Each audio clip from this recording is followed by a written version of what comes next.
নথিবিহীন ভারতীয়দের এ যেন হাঁপ ছেড়ে বাঁচার অবস্থা। নথিবিহীন ভারতীয় অভিবাসী যাদের ফেরত পাঠাচ্ছে যুক্তরাষ্ট্র, তাদের এবার জায়গা দেবে কোস্টারিকা। আপাতত মধ্যপ্রাচ্য এবং ভারতের 200 জন নথিবিহীন অভিবাসী যাচ্ছেন মধ্য আমেরিকার এই দেশটিতে। এর আগে মধ্য আমেরিকার আরেক দেশ পানামা ও গুয়েতামালায় সামরিকভাবে পাঠানো হয়েছে নথিবিহীন ভারতীয় অভিবাসীদের। তবে এটি কোনো স্থায়ী বন্দোবস্ত নয়, নির্দিষ্ট সময় পর তাদেরকে আবারও ফিরে যেতে হবে ভারতে। কোস্টারিকার প্রেসিডেন্টের দপ্তর বিবৃতিতে জানিয়েছে, বুধবার যুক্তরাষ্ট্র থেকে একটি যাত্রীবাহী বিমানে মধ্য এশিয়া ও ভারত থেকে অন্তত 200 জন ব্যক্তি ওই দেশে গিয়ে নামবে। কোস্টারিকা তাদের স্বাগত জানাতে প্রস্তুত।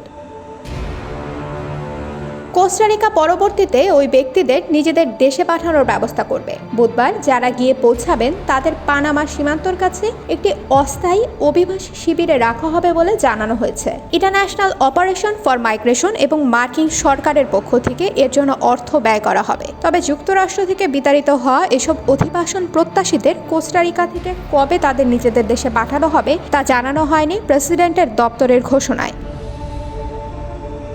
2024 সালের নভেম্বরে প্রেসিডেন্ট নির্বাচনের সময় রিপাবলিকান দলের প্রার্থী ও সাবেক মার্কিন প্রেসিডেন্ট ডোনাল্ড ট্রাম্প ঘোষণা দিয়েছিলেন, ক্ষমতায় গেলে যুক্তরাষ্ট্রকে অবৈধ অভিবাসী মুক্ত করবেন। 20 জানুয়ারি শপথের পরপরই বেশ কয়েকটি নির্বাহী আদেশে সই করেন ট্রাম্প, যার মধ্যে আগ্রাসনের বিরুদ্ধে মার্কিন জনগণকে সুরক্ষা প্রদান আদেশও ছিল। ট্রাম্প সেই আদেশে সইয়ের পর থেকে নথিবিহীন অভিবাসীদের ধরতে দেশটির বিভিন্ন অঙ্গরাজ্যে শুরু হয় অভিযান।